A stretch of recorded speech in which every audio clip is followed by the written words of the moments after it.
Yeah, in today's class, we talk about network hardware, which are the things comes under network hardware, and how these networks are categorized based on this hardware. All these things we will see in this class. And before get into this class, let me overview what we have done in previous classes.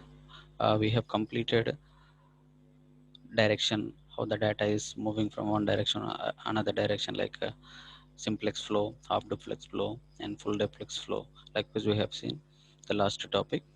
So now basically there are two things which will decide the network hardware. Those are transmission technology and scale up the network. Coming to this transmission technology means which are the links used to connect two devices in a network. That's it. So those are categorized into two types. This transmission technologies based broadcast and unicast, or we call it as a point to point. In case of this broadcast links,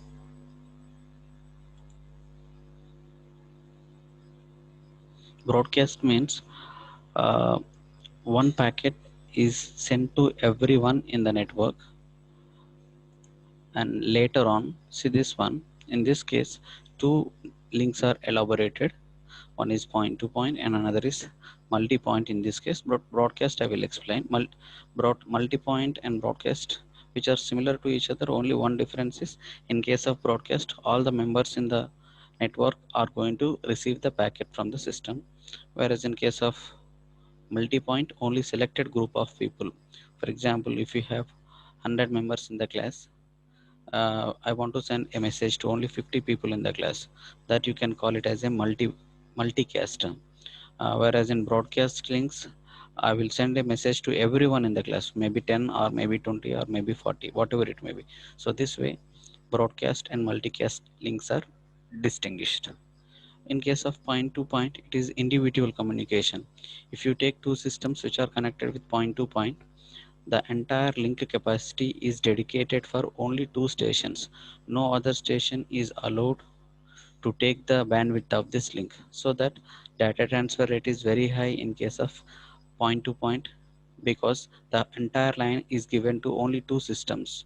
But if you observe multi-point connections, multi-point links, only one line is there to which many stations are connected.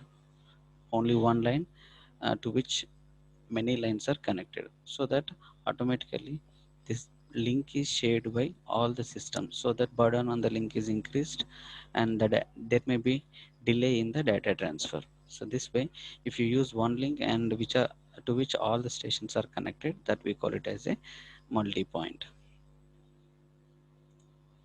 So there is one more thing on which we can classify the network hardware, that we call it as a scale of the network. Scale of the network means size of the network. We call it as a size means physical size, how long we can extend this network.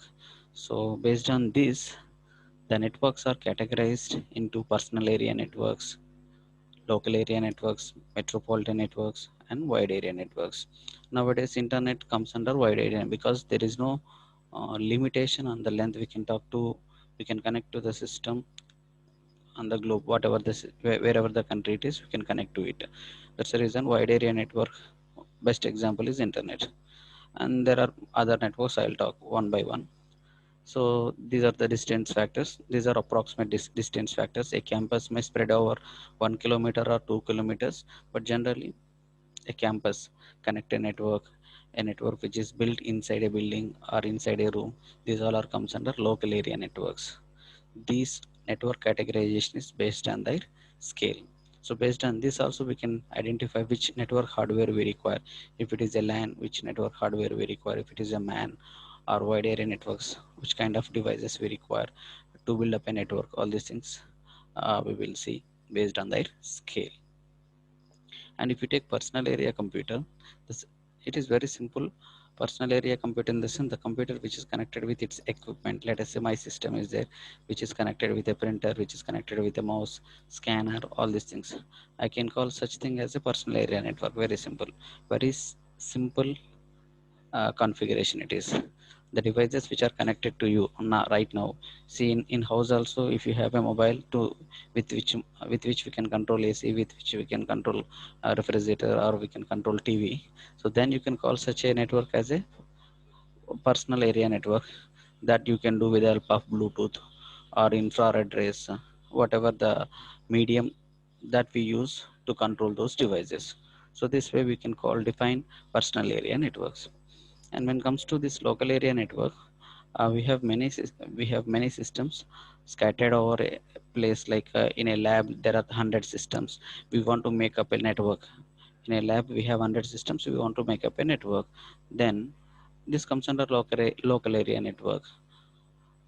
And there are some examples for metropolitan network. Like if you take this TV connections, cable TV connections, generally these people are having some connection points, or in a city. Like in a city they use it to place some connection points in a city at random places. Whenever they got a request for the connection, they try to connect that point to the nearest point which is already existed. So this way they are trying to spread their network with the help of these connecting points. I repeat this one, metropolitan network. If you have a uh, TV, cable TV system, what they used to do is they used to have some connection points in the city, and whenever they got a request from one area, they used to connect it from the nearest connecting point. This way, they are trying to cover a area of city, bigger cities. Likewise, that we call it as a metropolitan network, which is spreaded over different places in the city. Okay. And even now if you want to go, if you want to connect to the system which is not nearer to you, or which is not in the city, which is not in the country at all, then definitely we depend on wide area networks. So let us see all these points one by one. So if you take LAN, local area network, so this can be defined or distinguished from other networks with the help of three properties. One is LAN size. When you take LAN, definitely LAN is having a limited size, like 100 meters or 200 meters or 500 meters or 1 kilometer. So it is limited in size. Like how far it is going to connect is one factor, that is LAN. And the other is transmission technology used in LAN, means how fast this is going to transfer the data. That we call, maybe traditional lines may cover up to 10 to 1000 mbps speed data transfer rate. But nowadays new technology came into picture, and wireless LANs, many advanced LAN configurations came. Those devices, that technology will cover up to 10 gbps, which is very huge in data size. So transmission technology, based on transmission technology, based on LAN size, and based on topology also, we can differ these LANs from the others. So this way LAN networks are different, distinguished from others with the help of three properties: LAN size, transmission technology, and topology. Topology means physical structure of devices inside a LAN. Very simple. Physical structure in the sense how those are connected to each other, in which format those are connected. Like those are connected like a LAN, a line. Sequentially, those are connected. Otherwise, those are connected like a circular fashion. Or there are many topologies existed inside LAN. So that topologies we will see. So if you see this one, topology you can define like a representation, physical, geographic, physical representation of devices. So if you have systems, you can connect them in a line or in a ring or in a star fashion or bus fashion. So likewise, topologies are categorized into different types like this: mesh topology, star topology, bus topology, and ring topology. And as the name itself indicating, mesh topology means, if you see the fully connected network, we call this as a fully connected network. In the sense, if you take one device, the device should be connected with remaining all devices personally. Why I'm saying personally means, there should be a dedicated line between one station and another station. So a line is never shared by more than two stations. In this approach you observe, if you take any two systems, those are having direct connection, those are not dependent on other systems to reach it. So this way mesh network is defined. Now, coming to advantages of mesh network, it is fully robust, because there is only one line between two stations and no others are involved, so that total bandwidth of that line can be used by two stations, and data transfer rate is very high.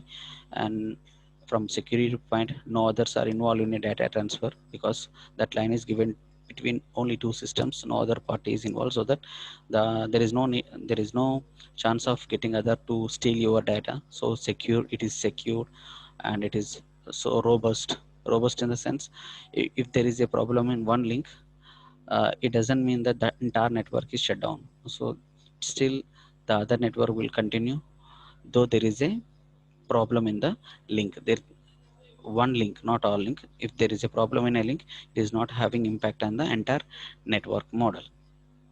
And only problem coming to disadvantage of this mesh network, uh, as it is having these many number of lines, like if there are n systems, we should have n minus 1 outgoing lines from a system, and similarly for all other. So what, how many number of links we require is, if you have n nodes in a network, n into n minus 1 by 2, these many number of connections we require to establish a mesh network. And it is going to give a clumsy wiring problem. Amount of cabling is very high, you require a lot of wire to connect these many number of devices, and then it is going to occupy more space also. If you have a device, let us say if I have 100 systems in my network, your system should have 99 outgoing pins, 99 outgoing pins. So having 99 outgoing pins is not that much easy, so you should have more more hardware in order to have those many number of outgoing links. So likewise, it is little bit expensive to have such kind of pins, and it is little bit expensive to have more wiring, and it is more complex because wiring will occupy a lot of space in the physical lab or physical location. This way mesh network is existed. And coming to this one, star topology. So in this case, if you observe, the links existed are very less, because every system is connected to a dedicated system called server. In star topology, there exists a server system, or we call it as a hub, where all the devices are connected. And now if a station want to communicate with another station, there is no mean, or there is no chance to directly talk with the other system. It is going to send its request to the hub, and hub will transfer that request to particular station. This way it look like one centralized server will look after all requests and responses. That's the reason it is called as a star topology, where one dedicated system is there. And comes to advantages, less wiring is required, that is one. And all the stations are connected with only one system, so that you are going to have security, as well as that entire bandwidth is used for the station to communicate data to the hub system. There is no competitor to this channel bandwidth, so you are only the one making use of the entire bandwidth to send the data to the hub.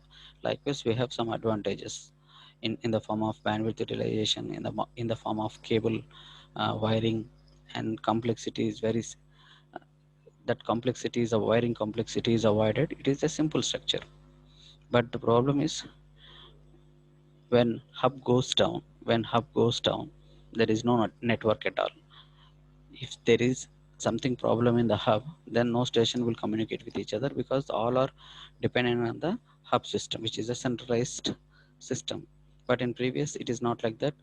If one system goes down, the other system still works, because there is a direct connectivity between all those devices. But here there is no direct connectivity between stations.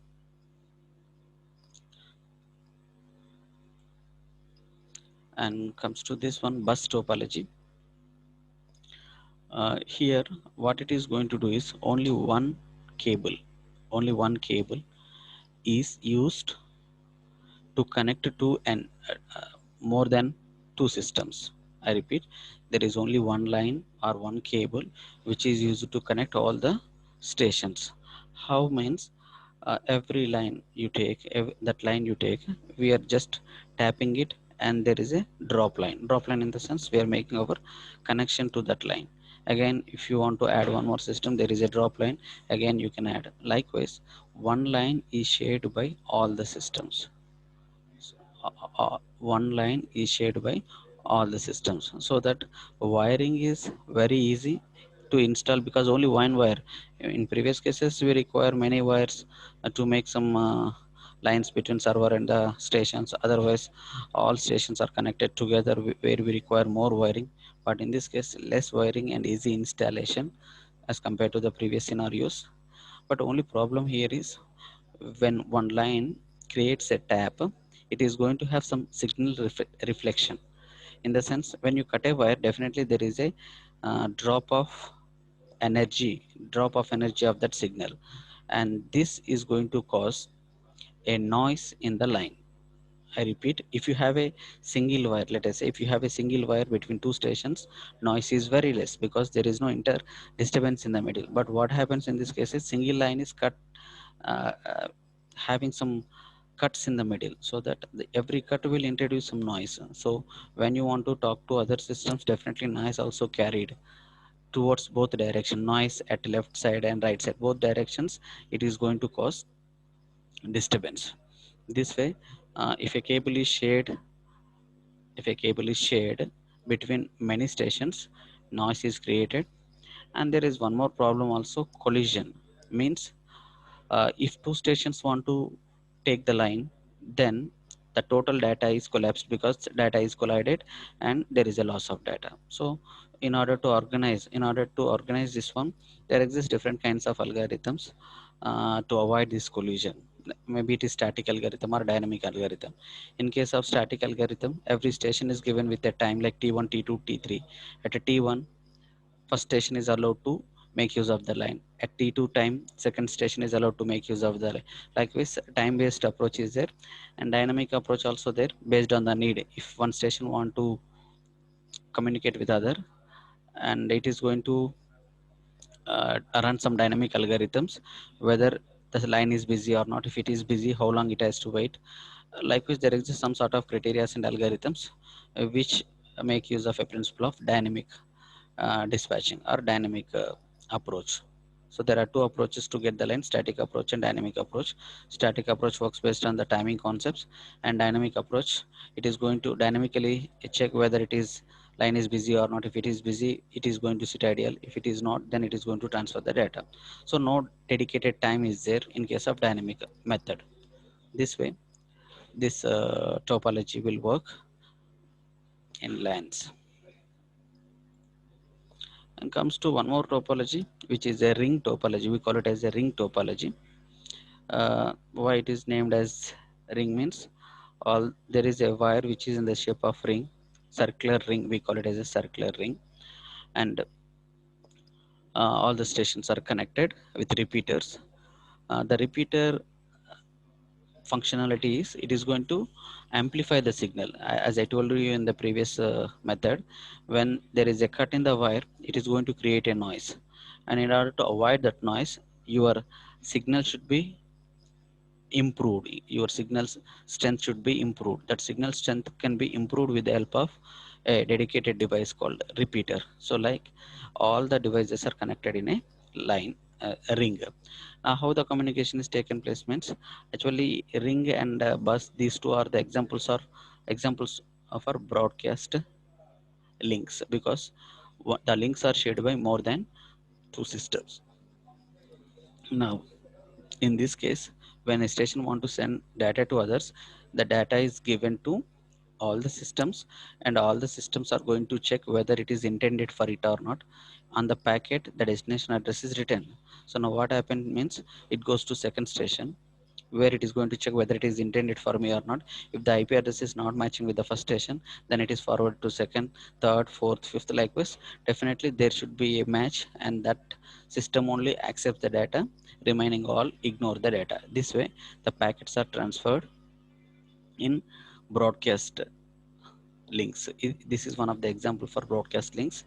Previous one also comes under broadcast only. If you take this one, if this system want to communicate, then it is going to push the packet onto this line, and this will reach this station. Again, it is going to cross check whether this packet is addressed with my address or not. If it is not, ignore it, and it is still going to forward. No copy is placed at each and every station. Just it is going to take it and compare it, and it is going to ignore, and the second system station also gets the same packet. Again, it is going to accept it or reject it. That depends on the destination address. And these topologies can be merged also. Such topologies we call it as a hybrid in the sense some part of the network will follow one topology and remaining part may follow different topology. That's the reason it is called as hybrid topology. If you take this example, in this example we have three bus topologies with three stations, three bus topologies, but all these three bus topologies are connected to one more central system where it act like a star. I repeat, there are three topologies which are following bus topology, and all these three bus topologies are connected to a hub. And from hub point, if you see this one, it is going to connect to three subnets. It is going to connect to three subnets. So it is acting like a star topology.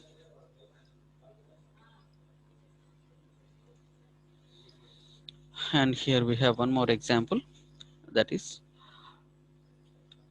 where we have different systems which are directly connected to hub.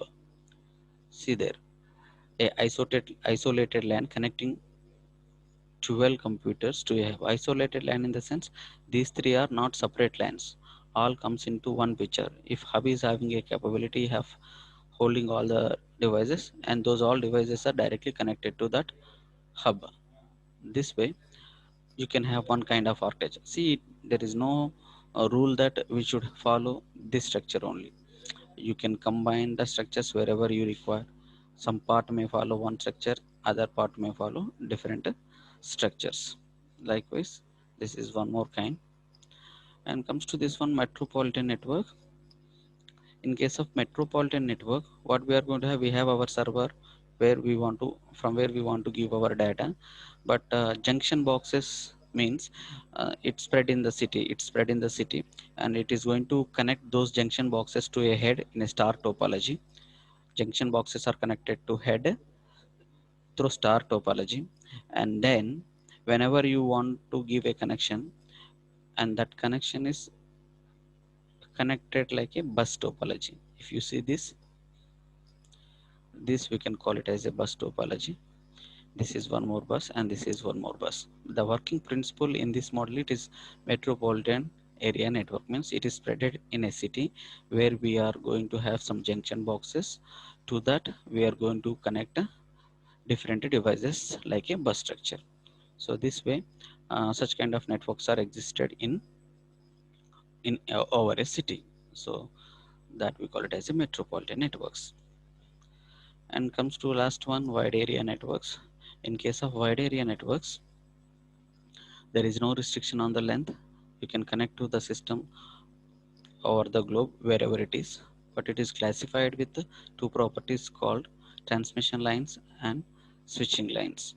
Transmission lines and switching lines. In case of transmission lines, very simple. Transmission lines means the lines which are going to carry the data between one station and another station. That we will elaborate it in the physical layer of the computer network later. But you just understand transmission line means the lines which are going to carry our data. The lines may be made up of copper, or it may be made up of optical fiber or radio links or whatever it may be, but they carry the data in simple. And switching elements also included, because wide area network means it is not simple network, it is collection of network. We call it as a collection of network also, because you are in one network, your friend in another network. Those two networks are communicating with each other right now. So then, in order to communicate from one network to another network, there should be an intermediate devices. That intermediate devices we call it as switching elements. or in general we call it as a router. There is a term called router. The router will have a capability of taking the input request and processing it and forward that packet towards destination. It is having some decision making knowledge. Routing algorithms are deployed in that device in order to make decision making. And now switching elements are going to have more than two links, because it is not just like point to point. One request is coming to a router, then there are more than two outgoing edges, so that it is going to make a decision which outgoing line will give the less cost and which is very nearer. Likewise, it is going to take the decision, and such kind of devices we call it as a router. Now simple diagram graphical representation of this wide area network is like this. See this. This is one network, local area network. This is another local area. Likewise, four local area networks are existed. And now what we want to do is we want to combine all these four networks into one group, like a wide area network. Now that we call it as a subnet. See, we want to create one subnet with the help of four LAN, local area networks. Now the elements which are involved in the subnet, we call it as a routers.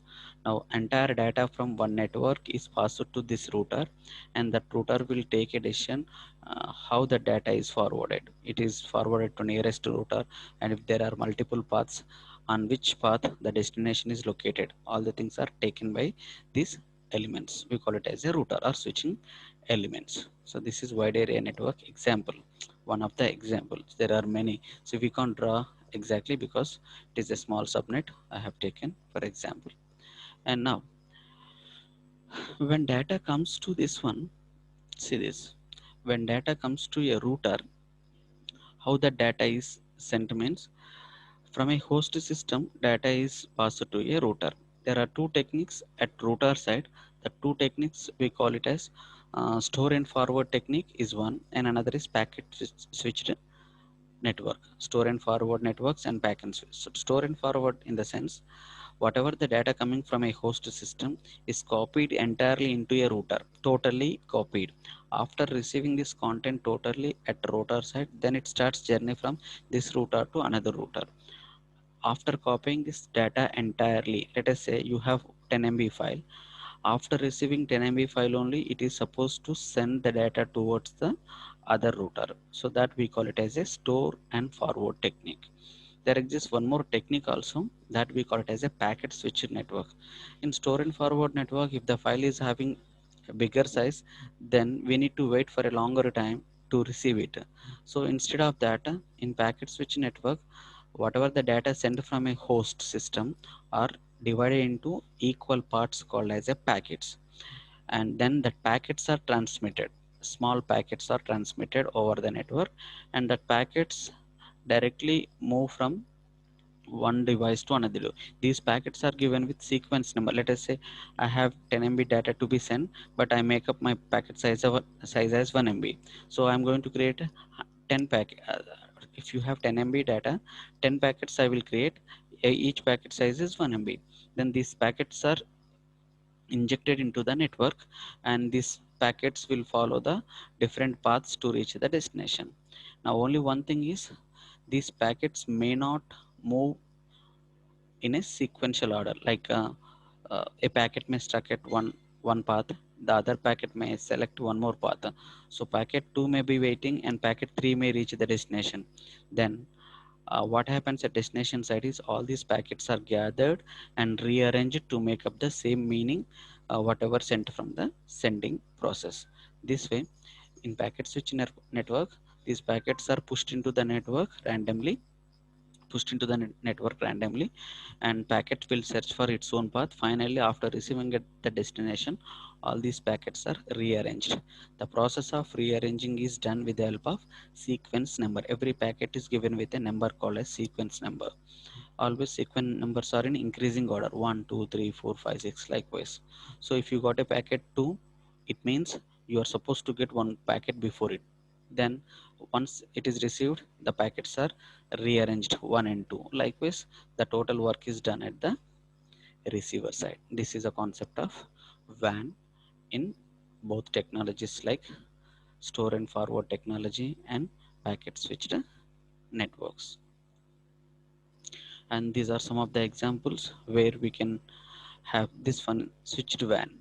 In switched WAN, if you take switched WAN, your packet is pushed into the network and it may follow different paths. See, it may follow different paths. A packet may move from this path, a packet may move from this path, and likewise there exist multiple paths between one system and another system, and the packets are moving based on the availability of those paths or based on the cost factor of that network.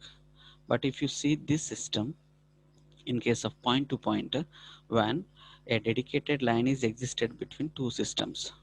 A dedicated line in the sense every packet should follow from the same path, because a dedicated line means everything goes from that line only. But here there is no dedicated path. There are multiple paths. Only one path is selected based on the availability for each and every packet, not for entire packets. See, if you observe this one, here all the packets are moving from the dedicated line which is existed between computer and service provider. This way, in WAN, there are two categories of WANs exist: switched WANs and point to point. In switched WANs, your data is pushed into the network and in the form of packets. The packets may follow different paths. One one packet may follow one path and second packet may follow different path. That we call it as switched. But in point to point, there is only one line between two systems. That lines we call it as a leased lines, so that no competition is there from others. You can send all the packets through the same line. This we call it as point to point in case of WAN. And this is a heterogeneous network. WAN and LANs both are existed in this case. So if you observe these two are the LANs with a different structure. Here we are following a star topology, here we are following a bus topology. These are connected to the WANs in the form of routers. This we call it as a switching elements. And this is one more switching element, and all are making use of a switched WAN. Meaning of that one is packet may move in any of the direction available at particular moment of time. Likewise, LANs, WANs, MANs, all these are inter interconnected to form internet, to form internet, which is a bigger network, which is a bigger network. Okay. Okay, let us stop up to this point, and we talk about internet and its history in the next class.